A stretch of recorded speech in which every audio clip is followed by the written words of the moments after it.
Was given to a patient who had end-stage renal disease. The kidney was genetically modified. It was to reduce risks of the human body rejecting it.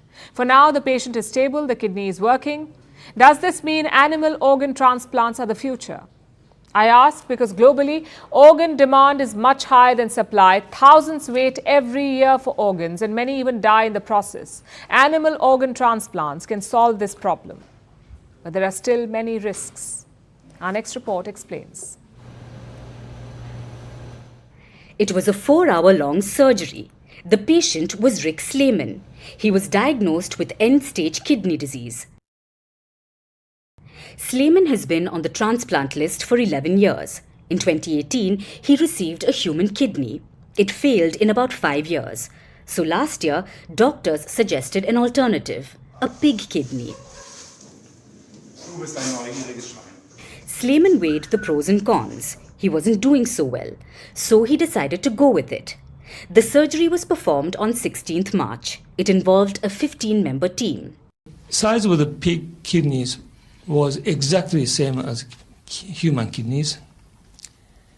And despite difficult patient because advanced vascular disease in this patient, the procedure went well. When we saw the first urine output, everyone in operation. Human kidney transplant. The organ came from a pig, but the kidney was later genetically modified. 69 precise edits were made to the pig's DNA. This was to make it compatible to the human body and reduces the chances of a human body rejecting it as foreign. And we chose what's called the Yucatan mini pig. This is a pig that's fully grown, is about 150 pounds. And the reason we chose it is that fully grown, the organs are correctly sized to match with humans. In regards to Mr. Slayman's transplant, the organ that was from the pig matched perfectly the size of his organ. This is the third time a pig organ has transplanted into a human. The first 2 transplants were pig hearts, but they weren't very successful. Both patients died within weeks. So does this kidney have a better chance? Doctors believe it could. They think it can last for at least 2 years. We still don't know how many years these kidneys can survive, but based on our preclinical research, we are aiming at years, at least for more than 2 years in the best case scenario, but still we have to be careful. Globally, the demand for organs far outstrips its supply. In the US, 27,000 kidneys were transplanted in 2023, but nearly 89,000 remain on the wait list. Every day, 17 people in the US die waiting for an organ. Kidneys are the most in demand. This brings us to xenotransplants, which transplants animal organs into humans. So xenotransplants could help solve the organ shortage. But it has its own set of risks. There's the danger of transferring an unknown pathogen to the human body, or even triggering an immune response. But despite the risks and uncertainty, this transplant could be a major breakthrough, depending on how long this pig kidney works. Vantage continues after a short break.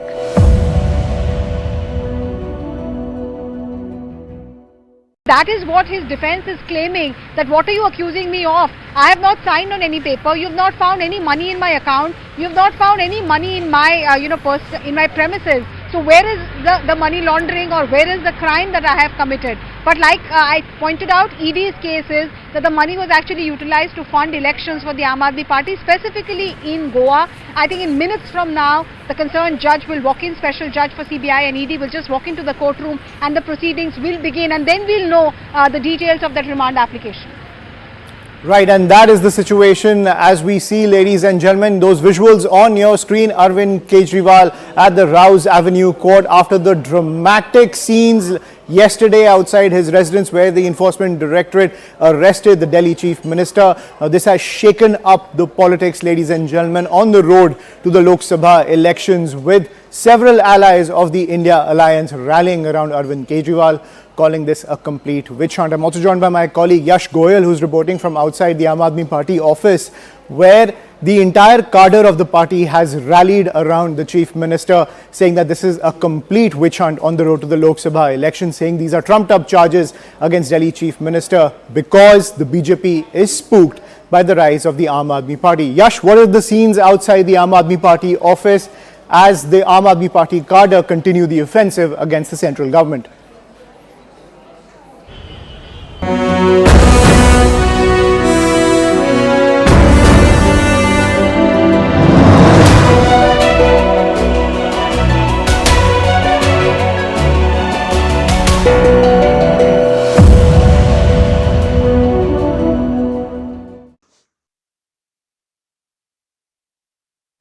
Something unprecedented has happened in India. A sitting chief minister has been arrested.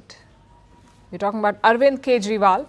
He heads the government in Delhi. He also leads the Aam Aadmi Party. It's one of the 6 national parties recognized by the Election Commission of India. So he's an important political player. And as expected, there is backlash. We've seen massive protests, a legal showdown, and a lot of accusations flying around. Tonight, we're looking at 5 questions linked to this story. Number 1, why has Kejriwal been arrested? It was brewing for a while now. The Delhi government is accused of corruption in a liquor case. It's being investigated by multiple agencies. One of them is the ED, the Enforcement Directorate. This month, they named Kejriwal as a conspirator. So they asked him to appear for questioning, but he refused to go. He skipped 9 summons by the ED. So last night, an ED team turned up at his house. At around 9 p.m. local time, he was taken into custody. Arvind Kejriwal spent the night in a small cell inside the ED head office. He will remain in ED custody until March 28th. That's 6 days. Question number 2. What is the liquor scam? In most Indian states, governments run liquor shops. It's a big money spinner for them. But Delhi tried to change that. Kejriwal's government in Delhi introduced a new liquor policy in 2021. It allowed private players to open liquor stores. At the same time, government shops were shut. The idea here was twofold. A, to improve customer experience, and B, to generate more revenue. At first, it seemed to work. Delhi reported a 27% rise in revenue from liquor, but soon there was trouble. Delhi's top bureaucrat flagged issues with this policy. He said the government was running losses. How much? Almost 580 crore rupees, which is $69 million. He also said that Delhi ministers were getting kickbacks. So basically, they were taking money in exchange for liquor licenses. That was the charge. And that's where the case started. First, the CBI opened a probe. That's the Central Bureau of Investigation. They started the probe. And then the ED, the Enforcement Directorate. Which brings us to question number 3. Is Arvind Kejriwal the only one behind bars in this case? He isn't. Delhi's former Deputy Chief Minister Manish Sisodia is also in jail. So is Satyendra Jain, another former minister, Sanjay Singh, a party lawmaker, and K. Kavita, a politician from Telangana. She's the daughter of a former chief minister. So some big names have already been arrested. Now to question number 4. What will Kejriwal do next? Yesterday night, his party approached the Supreme Court of India. They wanted to quash his arrest, but today that request was withdrawn. So Kejriwal was presented before a Delhi court. The ED wanted his custody for 10 days. They said he was the kingpin of this liquor case. His lawyers rejected this. They said there was no evidence to keep him in jail. The court gave its verdict just a short while ago. Arvind Kejriwal will remain in ED custody for 6 days, which raises a constitutional question. His party says Kejriwal will remain chief minister. But how will he govern from jail? In the past, chief ministers have resigned before their arrest, like Jayalalitha in Tamil Nadu and Lalu Yadav in Bihar. But Kejriwal has not stepped down. So what does the law say about the situation? Unless he is convicted, there is no obligation to resign. But governing from jail poses logistical challenges. A chief minister has dozens of meetings every day. But an inmate is allowed only 2 meetings per week. So how do you navigate that? Plus, the union government is seeking legal advice on the matter. Some experts say the centre could suspend or dismiss him. And do not forget the question of ethics. Conviction or not, should a jail chief minister continue to govern? It's likely to raise many concerns. Finally, we have question number 5. How will this affect the upcoming election in India? In many ways. This arrest has galvanized the Aam Aadmi Party. They are planning a massive protest over the weekend. It has also brought some unity in the opposition. Most parties have sided with Kejriwal. They say the government is weaponizing central agencies, basically using the ED to target leaders. At the same time, there will be criticism too. The Aam Aadmi Party emerged from an anti-corruption movement. Arvind Kejriwal was elected on a no-graft promise. But today, he's been arrested on the same charge, corruption. So many voters will say, there is no smoke without fire. Now, we don't know how this case will play out, but it will definitely raise the temperatures ahead of voting in India.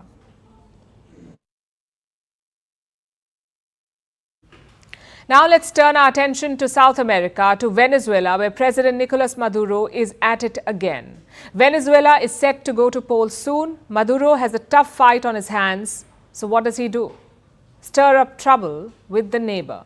Venezuela has a territorial dispute with neighboring Guyana. It's a small country of less than 1 million people and an area of about 215,000 square kilometers. But Venezuela claims over 2/3 of Guyana.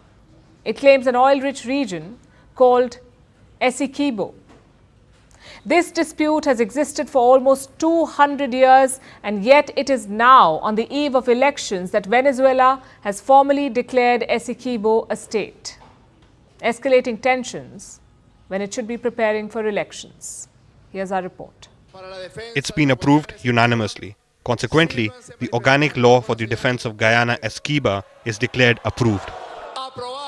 And with that, Venezuela kicked up a hornet's nest. It has once again angered its neighbor, Guyana.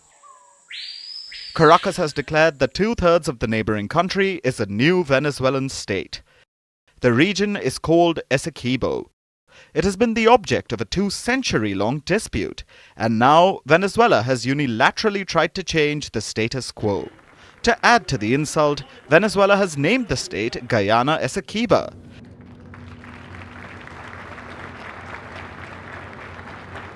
Imagine someone stealing your land and then naming it after you. Venezuela seems to be itching for a fight. Now technically, Venezuela has not taken over the land. Not yet anyway. Essequibo is still administered by Guyana. Caracas hasn't sent in the army to annex the territory. But by declaring it a state and saying that they have a right to defend it, Venezuela has escalated tensions. And it has raised the specter of conflict. So why is Venezuela doing this? Why does it claim the land? And is the claim legitimate? These are tricky questions, because the dispute is older than the countries of Venezuela and Guyana. It stretches back to the 1800s, when both nations were European colonies. Venezuela was a Spanish colony. Guyana was first a Dutch territory, then the British took over. That's when the problem began. Britain were mapping the new acquisition, they walked into Spanish territory and thought it belonged to them. They drew up new maps, and Essequibo was considered a part of British Guyana. Basically, a mapping error has led to a centuries-long dispute, which is British colonialism in a nutshell. However it happened, Guyana has governed Essequibo for almost 200 years. The region makes up 2/3 of Guyana. So, does Venezuela have the right to take over? Should Guyana be punished for the crimes of the British? These are questions the world has been struggling with. The US played mediator back in 1899. The United Nations had their say in 1966. And in 2018, the International Court of Justice was dragged in. But Venezuelan President Nicolas Maduro doesn't want outside interference. He held a dubious referendum in December, and then claimed that Venezuelans wanted him to reclaim the territory. He has been sending troops to the border and expanding military bases. Now, Venezuela's parliament has formally declared Essequibo a state. Why is Maduro escalating tensions? Well, one thing to note is that Essequibo is full of oil. Guyana has also seen a boom in oil production, with the influx of firms like American giant ExxonMobil. For the last 3 months, Guyana has exported more oil than Venezuela. And Venezuela has the largest oil reserves in the world. Their exports have slumped because of US sanctions on Maduro and likely competition from Guyana. So, is this a move to take out the competition, or is it a distraction? Venezuela goes to polls in July. Reports say Maduro is losing support. So, is Essequibo a way for Maduro to unite Venezuelans behind him? There are many questions, and no one seems to have the answers. But one thing is clear, the world cannot afford another war.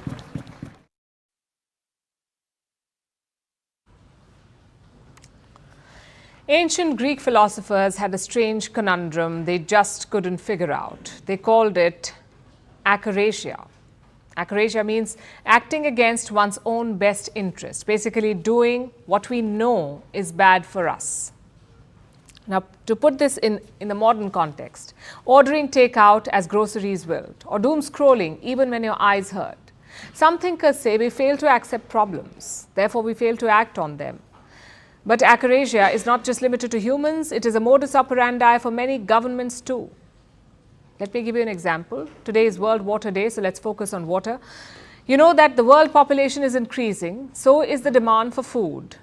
And to keep up with this demand, we must grow more crops, at least 50% more by 2050. That is, if nothing else changes. If the heat does not impact crops, if the soil does not degrade, if we do not lose more biodiversity, all of this will most likely happen. But let's say nothing changes. Even then, one thing could prevent humans from putting food on the table, and that is water. To meet the growing agricultural demands, we need more water. By 2050, irrigation needs to increase by 146%. That's what studies say, 146%. But there is a small problem here. Water has already maxed out. And this should be a wake-up call. Countries should be scrambling to save water. Yet it is business as usual. Agriculture still accounts for 90% of the world's fresh water use. We have pumped out so much water, we have changed the Earth's spin. Now, dry parts of the world are getting drier. Flash droughts are the new normal. Rivers are failing to reach the sea. Ice is melting rapidly. Freshwater species are becoming extinct at 5 times the rate of species that live on land, mind you. So many problems, and one clear reason: demand for water is outstripping supply. Let me show you a map. At least 25 countries face an extreme water crisis. India is part of the list, but the worst hit are Bahrain, Cyprus, Kuwait, Lebanon and Oman. These 25 countries are home to a quarter of the world's population, which means 1/4 of the world does not have proper access to drinking water. And there are many reasons why. For some, it is the over-reliance on groundwater, sometimes for household use, sometimes for infrastructure development. In other countries, agriculture is the biggest reason, and in some, climate change is a major culprit. But usually, it is a combination of factors. Countries know this. They have the data. They know how water scarcity is hurting them. The lack of water does not just create food insecurity, it also creates health problems, because sanitation needs are not met. Half the world already lacks basic sanitation. On top of this, economic development takes a hit. Global trade suffers. Water scarcity also drives mass migration. It can spark conflict. So countries are under immense pressure. They need to innovate. They need better regulation, political and economic measures. But so far, only few of them have managed to succeed. Thailand is a success story. It has laws to control groundwater licensing and utilization. California has improved its water regulation as well. It has created locally tailored conservation rules. Just about a decade ago, Israel had chronic water shortage. Today, it produces 20% more water than it needs because it manages to recycle more than 80% of its wastewater. All these regions have different strategies. The only commonality is this: they came up with creative solutions. But that can only happen if nations first accept that they are in deep water.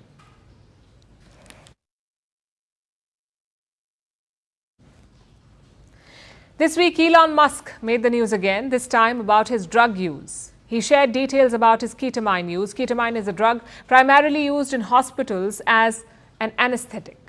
But Musk uses it for depression, and he's not the only one. From Wall Street giants to tech executives, a lot of them are said to be using substances to boost productivity and survive high-pressure jobs. It's called biohacking, or a means to enhance the body's functions. But what risks does it pose? Here's a report. Wall Street with a drug problem. Elon Musk microdosing on ketamine. High-powered women taking mushrooms. Tech executives using psychedelics. Traders and pilots using nicotine patches. We're not making this up. These are headlines from the past few months. Apparently, this is the new normal. Want to survive a high-pressure job? Just do drugs. A far cry from just say no. Clearly, that's a relic from the past, which is concerning because we know the risks that drugs pose. Addiction, overdose, health problems. Plus, if drugs are bought on the street, they could be contaminated. That's even more dangerous. Even so, many professionals are using illicit substances. Why? To battle their long working hours. Many say they don't have the time to unwind or to connect with their friends. They need a quick fix, a pick-me-up. Others say drugs help them work better, keep up with their fast-paced jobs, and increase creativity. Many people get pushed into drug use through their network, but others are inspired. Take the billionaire Tesla CEO, for example. In a recent interview, Elon Musk discussed his use of medication ketamine. Ketamine is a drug. It's primarily used in hospitals as an anesthetic. But now, it's increasingly being used as a potential treatment for depression, anxiety, and other mental health conditions. Musk said, "There are times when I have a negative chemical state in my brain, like depression, I guess, and ketamine is helpful for getting one out of the negative frame of mind." He's one of the world's most powerful people. He can influence millions. Now, Musk did add that he has a prescription for the drug and that he takes a small amount once every other week. But that kind of information is easier to slip through the cracks. And the result is not always positive. There is a dark side here. We saw this recently with the death of actor Matthew Perry. He died of an accidental ketamine overdose. Even so, drugs have become the new work-life trend. And the narrative has been built in a way that they have seamlessly fit into the definition of biohacking. Biohacking as a term gained popularity over the past decade. It refers to enhancing the body's ability to function.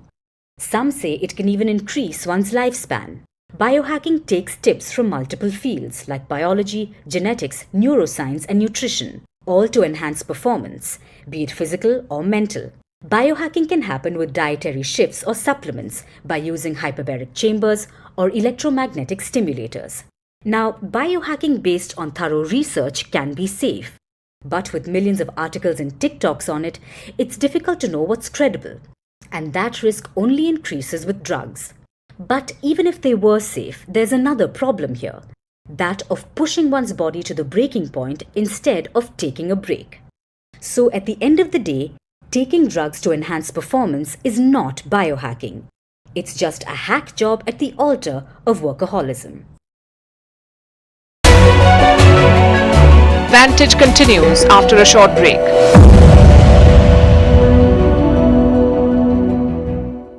Well, Ayushman, as of now, near our office, the situation is relatively better as of now because now all eyes are on the courtroom because as of now, there was no relief which was granted to the AAP national convener Arvind Kejriwal by any of the courts, and today now as per part of the ED's procedure, now he is in front of the Rouse Avenue court, and in some time from now we are understanding the judge will arrive, and in fact then the proceedings will begin in regards to this very matter. As of now, things here at the Aam Aadmi Party office are, I can say that a sense of unease, calm prevails because everyone's eyes are on the courtroom because what happens, what transpires in this very hearing, because this is a crucial one. This will decide the further course of action in this entire case, whether and how long the ED will be able to get the custody or there will be something else which will be coming to the table. As of now, this is the Deen Dayal Upadhyay Marg where I'm coming to you from. The commotion panned out over here early in the morning. In fact, yesterday late night, a call for protest was given by the Aam Aadmi Party senior leader. In fact, on that call, a lot of leaders actually gathered over here. And in fact, one thing which I have to tell you that speak to any one of the Aam Aadmi Party senior leader, and this time around they say that you can arrest Arvind Kejriwal, but you can...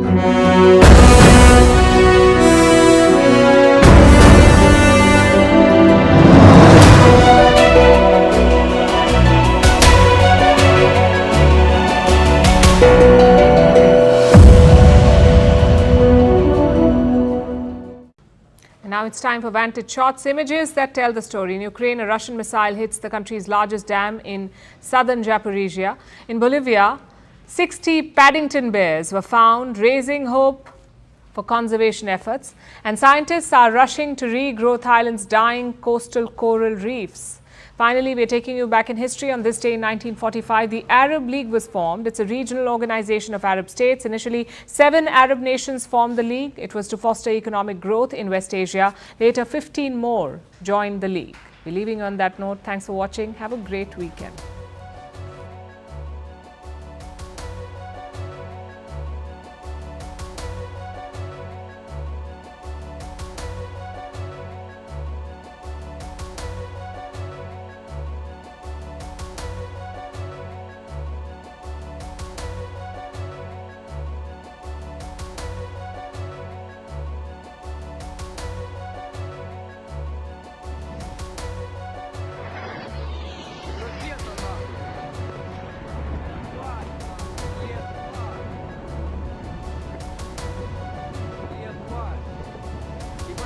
Сейчас будут ебашить нахуй.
पूरी तानाशाही है, सिर्फ और सिर्फ लोकसभा चुनाव जीतने के लिए ये तानाशाही की जा रही है। इनको भी जेल में जाना पड़ा। सुप्रीम कोर्ट से लेके अन्य कोर्ट ने उनको राहत नहीं दी। क्या अरविंद केजरीवाल कानून से ऊपर है? ये कौन सी जादुई पुड़िया खाई है सत्तारूढ़ पार्टी ने कि हर अच्छाई वहाँ है, हर बुराई यहाँ है। उन्हें किसी चीज के लिए गुनहगार पाया नहीं गया है। जेल में बंद रखना ये भी उनके साथ एक सोची समझी साजिश है।